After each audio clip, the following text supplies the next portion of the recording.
hayop na yan. Baka mamaya, nakakatakot yung hayop na yan ha. Baka kami kainin.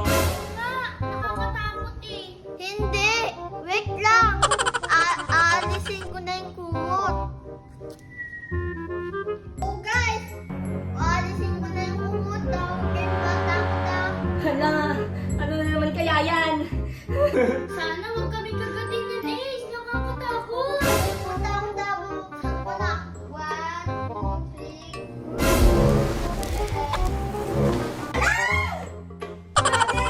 Saan nang galing na naman yung elepante na yan eh? Saan mo na naman kinuha yan? Ang laki! Wala naman yan, Ace! Huwag kayong matakot! Kinuha ko sa may Thailand! Ay, grabe naman. Ang layo mo naman kinuha yung elepante na yan. Sa Thailand pa talaga. Kaya mami yun, tara na doon! Tara na, nakakatakot yung elepante na yan. Ang laki-laki! Ano ba yan? Natakot naman sila! Tutulit naman to! Miyong, tignan mo si Ace, may bit-bit na timba! Kaya nga eh. Ano na naman kaya yung bit-bit niya? Ano na naman kaya yung nilagay niya sa timba na yan? Hindi ko nga rin alam, Miyong, kung ano-anong hayop na lang yung mga nadadala niya! Sandali nga at tatanungin natin kung ano yung nilagay niya sa timba. Ace! Ace! Ace!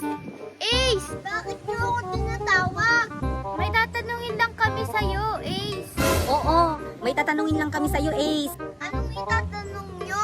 Ba't may dala-dala kang timba? Kaya nga, ba't may daladala kang timba? Ano yung laman yan? Baka bago mo na namang alaga, ha? Ay, oo, tama ka. Sabi ko na nga ba eh. May bago ka na namang alaga. Ano na naman yan, Ace? Diyos ko ka, Ace, kung ano-ano na lang yung mga kinukuha mo. Gusto niyong makita? O sige, ano yan? Huwag kayong matatakot, ha? O sige, hindi na kami matatakot. Ipakita mo na kung ano yung laman ng timba. Ipakita mo na. Oo, ito. Silipin niyo. Marami yung. Silipin natin.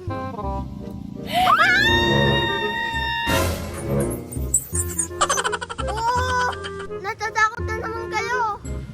Ang laking daga naman yan, Ace. Kaya nga, sobrang laki naman yan. Ba't kumuha ka ng dagang yan? Ba't aalagaan mo? Wala. Gusto ko lang.